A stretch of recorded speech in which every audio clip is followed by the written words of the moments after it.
Hello and welcome to the Alpine Valley School podcast. I'm your host, Miss Gallivan, a former AVS student, a graduate, and a current staff member at the school. A few years ago, fellow graduate Jesse Alford and I were working in the same office at a technology company.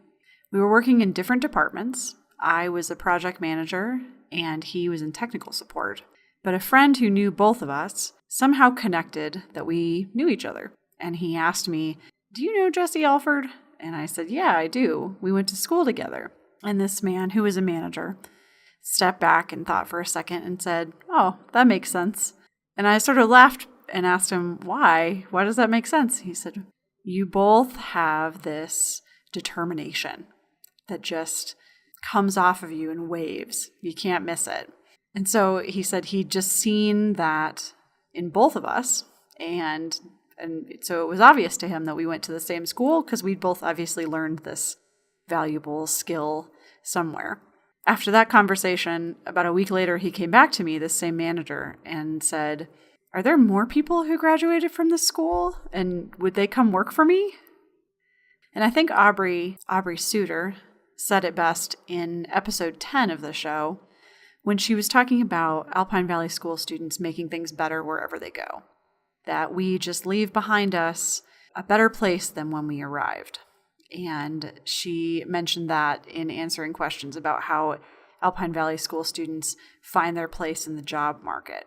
That really, no matter where we end up making a difference, making an impact that is felt by the people who work with AVS graduates and by those who are in their immediate circle, as evidenced in my story about Jesse and I in the same office. Graduate panels are a big hit at our school when we do them, gathering a bunch of graduates together and having them answer questions from the parents and the larger community. I think mostly they're a big hit because parents want to see that children in this style of education can grow up to be effective adults, functional adults. And beyond that, AVS graduates and people who have been to our school are articulate and they're driven and they can tell a lot of great stories about how they've gone out in their lives and gotten what they wanted, what they set out to do. And all of that really starts with the courage and intentionality of asking for what you want.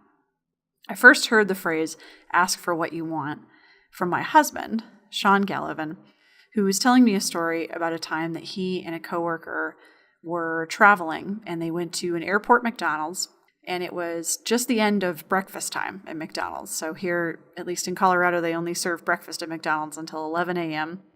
And my husband, Sean, went up to the counter and asked, "Are you still serving breakfast?" And the man said no. And he was crestfallen because McDonald's breakfast is his favorite thing in the world.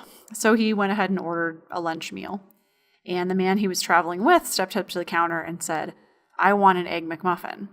And the McDonald's person said nothing of it, gave them his Egg McMuffin, and off they went. And from that, he took away the lesson that you must always ask for what you want. Don't ask for permission, just ask for the thing you want. So that's always been a rule in our household. And it came up in this conversation you're going to hear on this podcast with my guest, Hannah Williamson. She is one of the most determined individuals I've ever met. I knew her as a little kid when her internal fire was so ferocious that it manifested in this personality and defense of herself that made even the teenagers think twice before messing with her. It also produced this incredible drive in her and a desire to do good in her community and to contribute that she still carries with her to this day, years after she left Alpine Valley School. It was my pleasure to catch up with her and find out how her life has changed post-AVS and whether or not she is still asking for what she wants and whether or not she's getting it. Here's our conversation. Hi, Hannah. Welcome to the show. Hi, Missa. Thanks for having me. My pleasure. Would you just start by telling us some about yourself and your history with AVS? Yes. So I was one of the first students in 1997. I was only 5 years old, And I believe that my mom, Kirsten, was in a class with Tammy Welshon, something with parenting, I think, and that's how they met. And then Tammy told my mom about the school, and then my parents just went for it. So I was there from when I was 5 till about 13 full time. I had 1 year in between where I was at AVS and a public school. And then after that, I transitioned to public school full time. So that was my time there. Wonderful. So you were 5 when you started. Yep. What do you remember about being that little at school? Like, do you have an early memory that you could share? I was outside a lot, and it's not very exciting, but just mostly walking around the building and talking with my friend Gina. That was kind of something that we had done my whole time there. And I remember we were either talking about, our favorite movies or strategies on how to beat certain challenges in computer games that we shared or whatever. But I spent a lot of time walking around and talking. And other people have mentioned that they remember at the old building that like little group of trees that we used to call the forest, and that seemed much more vibrant and wild to them as children than as adults when they realized it was like 5 trees. Yes, that is very true. So we kind of just made our rounds, through all the play structures in the forest and then the courtyard and kind of around the edge of the parking lot there. And I'm trying to think, tag. I just remember being outside pretty much all the time. Even if it snowed, we would play, tag in the snow. We called it trail tag or something. And, and then playing games, of course. I played a lot of card games and a lot of board games. And so it was games and talking. That was kind of my earliest memories for the first few years. Yeah. And I think Gina is pretty close to your age, isn't she? She's a couple years older than me. Okay. Do you remember hanging out with the older kids at all? The ones that were significantly older than you? Like we all had things that we would do together, like the Christmas parties or like certain events at Snow Mountain Ranch. And, when there was a big game of tag or capture the flag, the whole school was involved. So there were definitely activities that we all shared together or like the acting showcases. So yeah, there were enough things that I felt like I was able to participate and be included. But then of course, like the older kids still definitely had their thing and I had mine. But yeah, when there were like group activities where, it was clear everyone was going to be involved. Yeah, I remember spending some time with them that way. Do you think that it benefited you at all to be around so many different people? Oh, absolutely. Yes, because I was kind of a vocal child, as you'll probably remember. I do. So, pretty early on that even though like the kids were the big kids, and that they had experiences that were different than mine and like they knew more and they were, just literally bigger than me, that I was, that didn't mean I wasn't an equal. So, if I had a problem with somebody, I could tell them.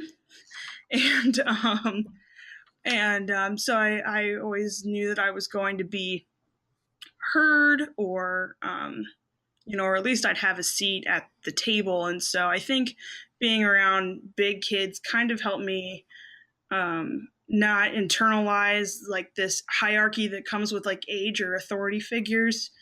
Being around people with different ages and having the same voice taught me very early on that, you're just the same as everyone else and no one should tell you otherwise. So I was thankful that I had older people, for better or worse, taking me seriously at such a young age. Yeah. Did that apply to the staff too, as far as there being no hierarchy? Did you feel respected and treated equally by them as well? Yeah, absolutely. Especially when they supported me to, take on administrative roles at a young age or leadership roles because, I really wanted to be JC clerk or the judicial committee clerk. And I was doing that when I was still at AVS full time for a couple of years. So I could have only been 12 or 13 when I was doing that. And same with being a chore checker. So yeah, I always felt like,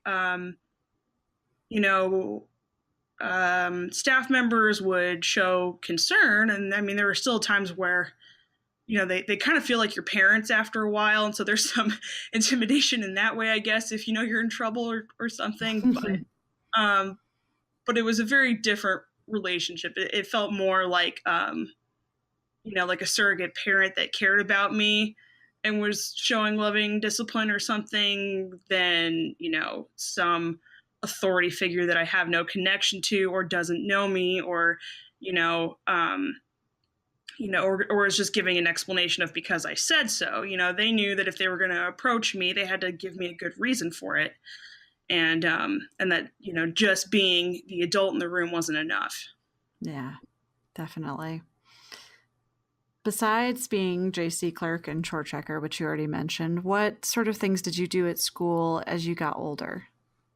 As I got older, so those were probably the two biggest things, along with Gina and some other friends. I know Gina's mentioned in the past that we had what we called Travel Corp. We were raising money to go on a trip together. And so another thing that I had to do was, we had to get it started, and then we had to buy the snack machine and keep it full and manage our money. And so that was another thing that I was doing. I also have a memory of I really thought I was going to be like a biologist or something when I was a kid.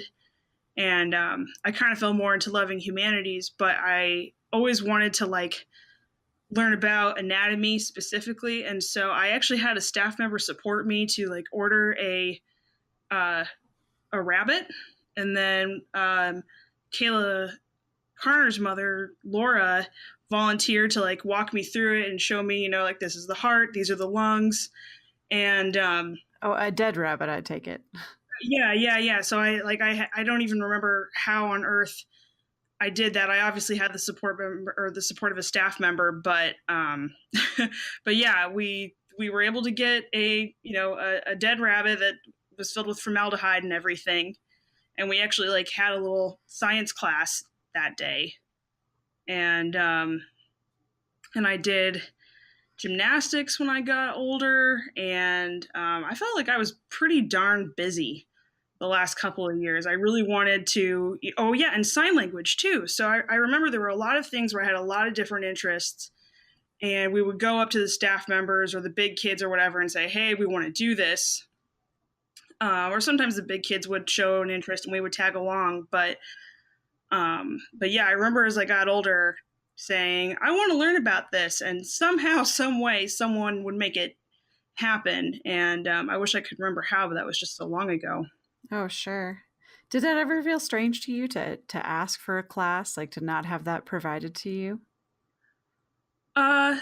No, actually, it didn't. And it's funny because when I went to college, I actually did the same thing. I asked to be in classes that I didn't have access to in my program.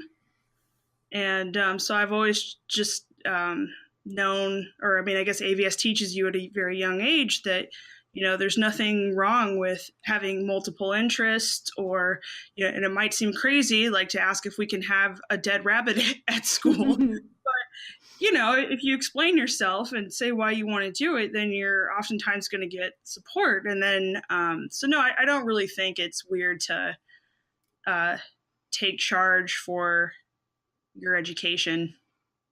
I think that's something I'm still doing right now. I'm still asking people for opportunities, and whether it's a job or a learning opportunity or both, and why I think I should have it.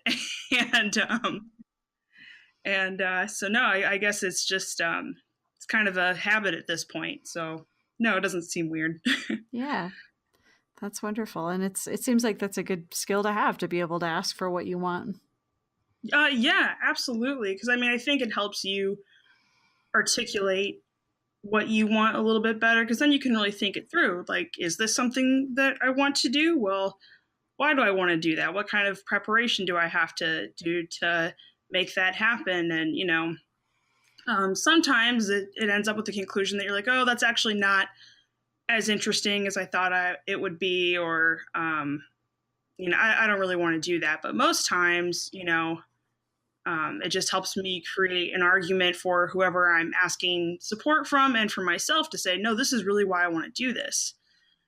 And so I always feel really good about, my wants and my intentions when I present them to people. That's great. And you're asking why beforehand, which is the really interesting part. That's, pretty unique. Not everybody does that. So that's wonderful. Yeah, actually, I just did that for my current job that's coming up. There is a brewery that's opening in town here, and it's going to open in a few months. But I had heard about it really early on, and I knew one of the owners, and I knew they weren't hiring yet, but I just had a feeling that I was going to miss out on the opportunity to be involved if I didn't explain myself soon enough. So I actually flagged him down months ago and asked for an interview.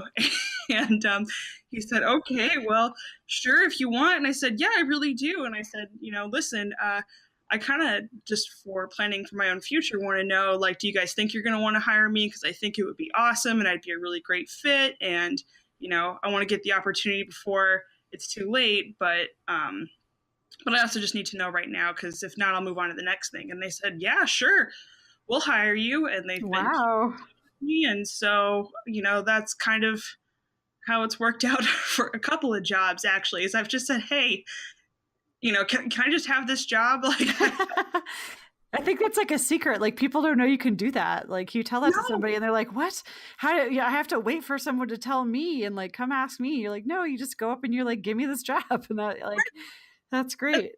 That's exactly true, because, when I was looking for jobs through the traditional method, which is, drop off your application or do it online now, so it's even less personal, and you apply and you wait and you don't hear from anybody. And then even then, that's not really an opportunity to explain, why you would be a good fit. It's just, there's no way for anyone to get a real sense of you. So, I mean, there's definitely still discomfort that comes with being so forward with people, but I think people are still taken aback by it a little bit sometimes. But you can just be kind and direct at the same time, and say, I think what you're doing is really cool, and I want to be a part of it. And then usually people are, whether it's a job or I don't know, I guess I'd even say friendships or anything else, if you show why you're excited about something, people usually respond pretty well to it. So I would encourage anyone who's kind of been on the fence about,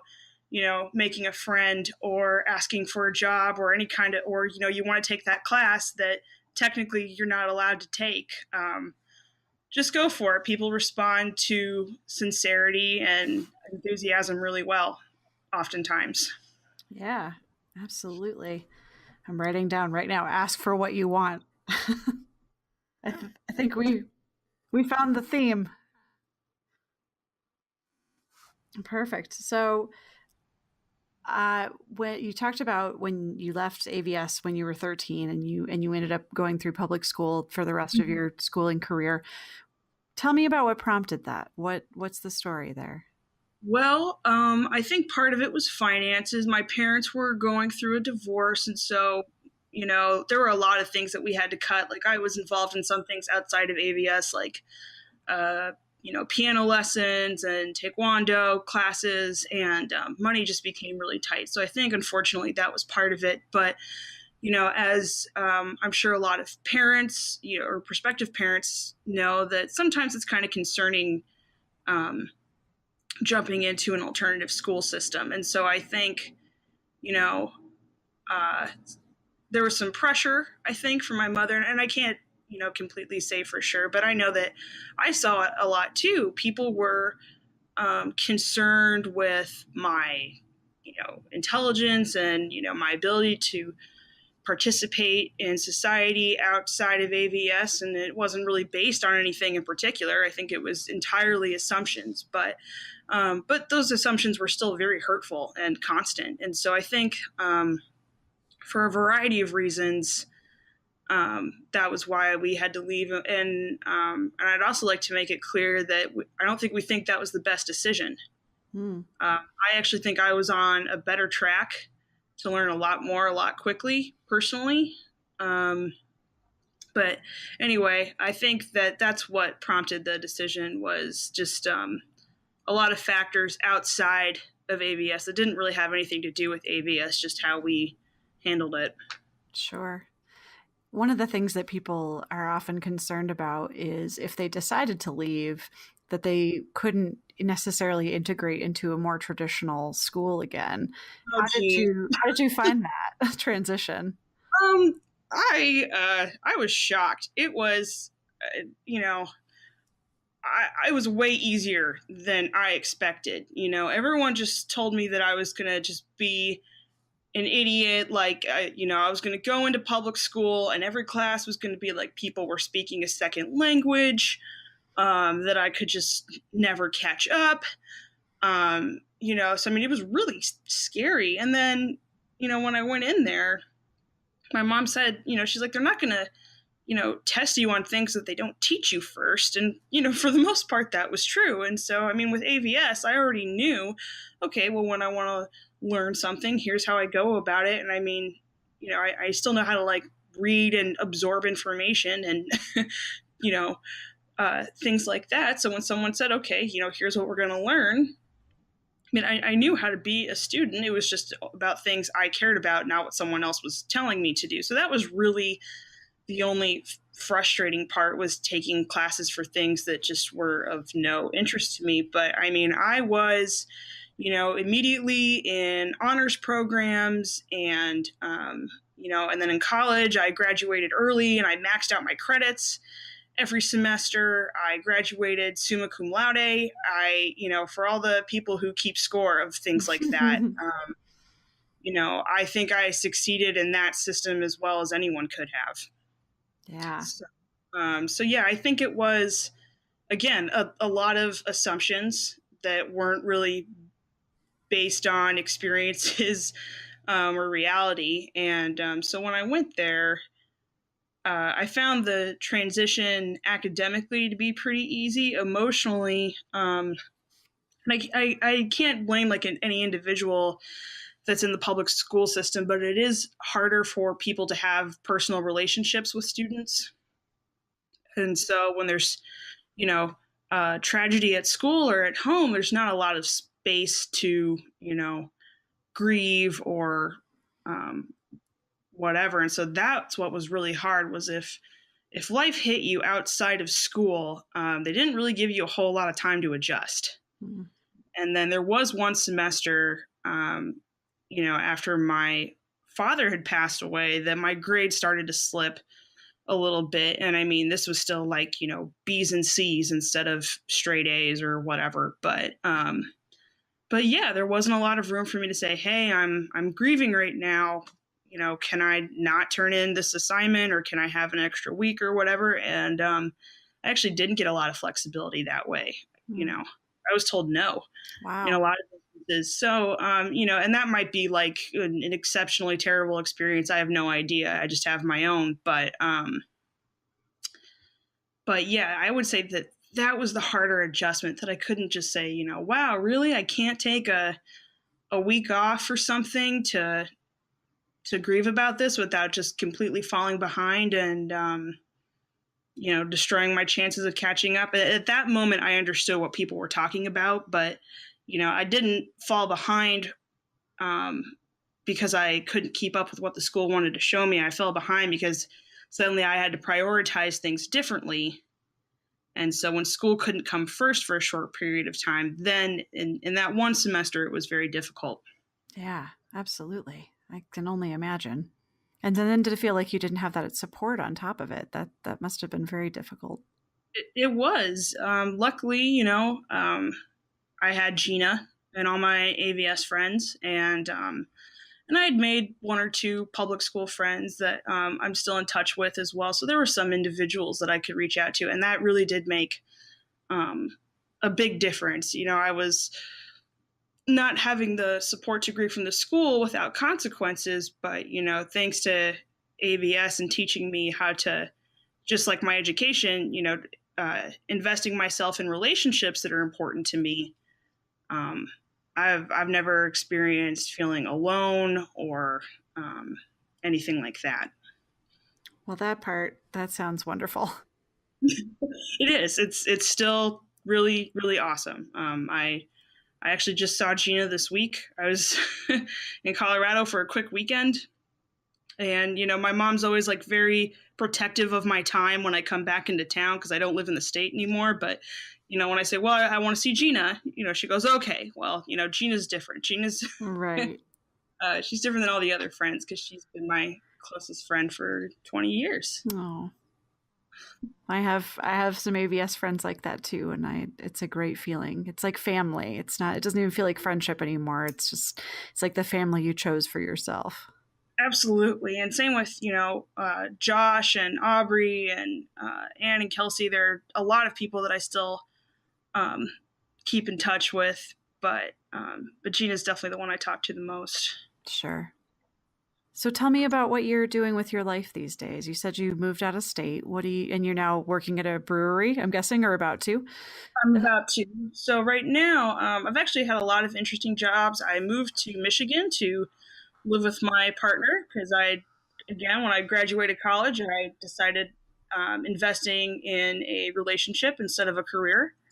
And that choice has worked out really well for me. I'm super happy. I love my home in Michigan, and I miss my home in Colorado a lot. But, there's not a day that goes by that I regret moving out here. So when I started, I didn't have any connections. So I started out as a barista, and then I started a knitting night at a different coffee and tap house. I was just, hosting people who wanted to knit, or I would teach people how to knit.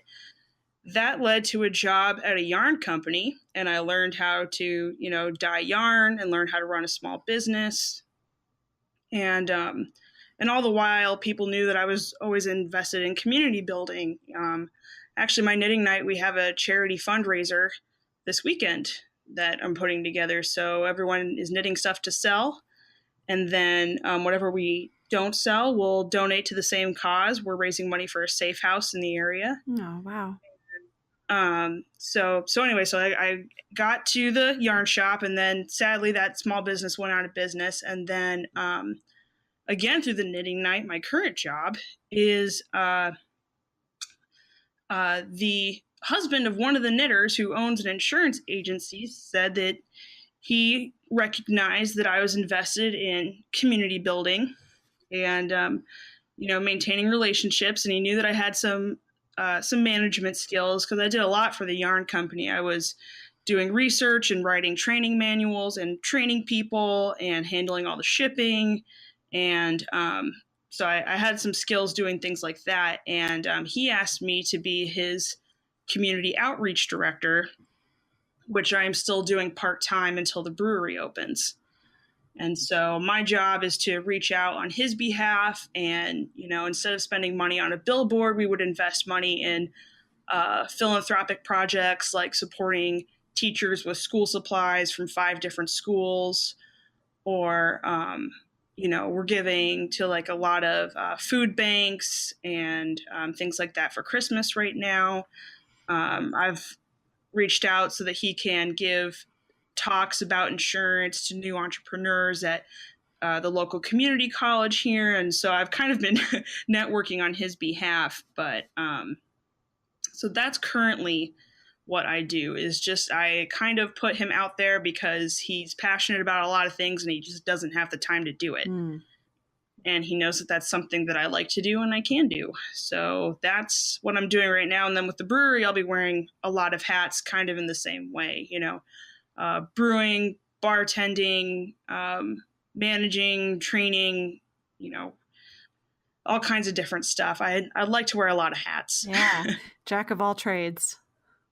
that's the dream. I've learned that, yeah, it's fun for me to learn a bunch of different skills and then understand how they can connect to each other. And I think that's how I've been able to, make connections with different people too, is just kind of see a bunch of little pieces and see how they might fit together. And because at first I felt like I had to pick one passion, and I really hated that feeling. It made me feel super stuck. Mm-hmm. Like I only had, one choice to make in life, and I better get it right because there's not much time to change your mind, which is not true. But but you get caught up in that idea sometimes. And so when I learned about, I thought, well, I like connecting with people and I like management, but I still like, I like having a creative aspect to a job. I know that I can't just be kept in a cube, or because some people really work well in isolation, and I think that's great. So it was just kind of learning how to not get defensive about all the different things I wanted to do. It used to make me feel really flaky. Like I just couldn't decide. And that's why I picked so many different things. And I think it was just, no, I really like a lot of different things. Yeah. You got diversity. Yeah. And it's really paid off, because then I think, it's actually given me the opportunity to go and try new things. Cause like with the brewery thing, I help out, I should say. My partner's the one that drives the home brewing, and I help out at home. But, when I say, well, hey, through my last several jobs, I've, just expressed an interest, and then I was given a chance to do it, and here are the things I did. And so now people know that, hey, if I choose to invest in something, here's how I perform. And so now I feel like I have confidence in the future. If, something changes after the brewery, I can say, look, I've worked at all these different places, and I know how to adapt, and I know how to learn about things that are of interest to me. And I feel really confident about that. Yeah. So, and you're going to ask for what you want. Yes, I absolutely am. I'm going to keep doing that. It's worked out really well. Well, Hannah, that sounds wonderful. It sounds like you're really contributing to the community too, which is awesome to hear. Yeah, that's been really exciting for me to be able to do that so quickly. It was kind of a small buildup, but now we've got posters, and there was an article written about us, and there's a brewery that's being tied to the sale, and the venue is going to match our funds, and it's just so much bigger than I ever thought it could be. So yes, I've been trying to build another community and share the same light and love that AVS has given me and still gives me, actually. That's wonderful. Would you send me a link to that article, and I'll put it in the notes for this episode? Sure. Cool. Well, before we end, and thank you so much for sharing all of that. It's wonderful to hear everything that's been going on with you, and it sounds like it's so rewarding, and so I appreciate that. But before we end, I'd like to ask if you have a favorite memory from school. Oh gosh, I've been thinking about this one for a long time. All the other people who have done the podcast in the past have said, you got to come up with the memory. And like the ones that make me the happiest are, like the boring ones to talk about, like just walking around and, yakking with my best friend. But I think the funniest one that I can recall is when I was Santa Claus for Halloween. Oh my gosh, I remember that. Oh my gosh. And I hosted like the little like costume parade that we had, or I was the MC or whatever. And I had my grandmother like make me this oversized Santa suit, but I just had like a big lumpy pillow in the chest and in the front of the pants and in the back of the pants. And I would, pretty much just like shake my butt and do this ridiculous. I think that's still like my peak Halloween costume, which is like 10 or 11 years old. I've never come up with one nearly as funny since then. That was amazing. I think I had even graduated by then, and I had come back for the Halloween party, and I distinctly recall I think you may have invented twerking, actually. Yeah, because I did. I was just Sorry. Oh my gosh, it was just so ridiculous. Like it kind of scared me because when I showed that dance to my grandmother who made the costume, she actually turned like red and like held her chest and like moved forward. And I thought I was gonna kill her. Oh, I was so no. scared. But so yeah, I think that's probably one of my favorite memories, and it sounds like there's still enough of a legacy to it, so it seems. Absolutely. I'm not sure that that's ever been topped at any Halloween party, to be honest. Well, again, I haven't thought of anything as good since, so I got to work on that. Yeah. But maybe you could bring it back. I should. It's been long enough, and I have a whole crowd now. I should. And you could get yourself a beard, so you incorporate everything. You give me all kinds of good ideas. This is great. Dang it. All right, well, I've got time. It's December now. I could start working on it now and have it done by October. You could. Yeah, that was a great memory.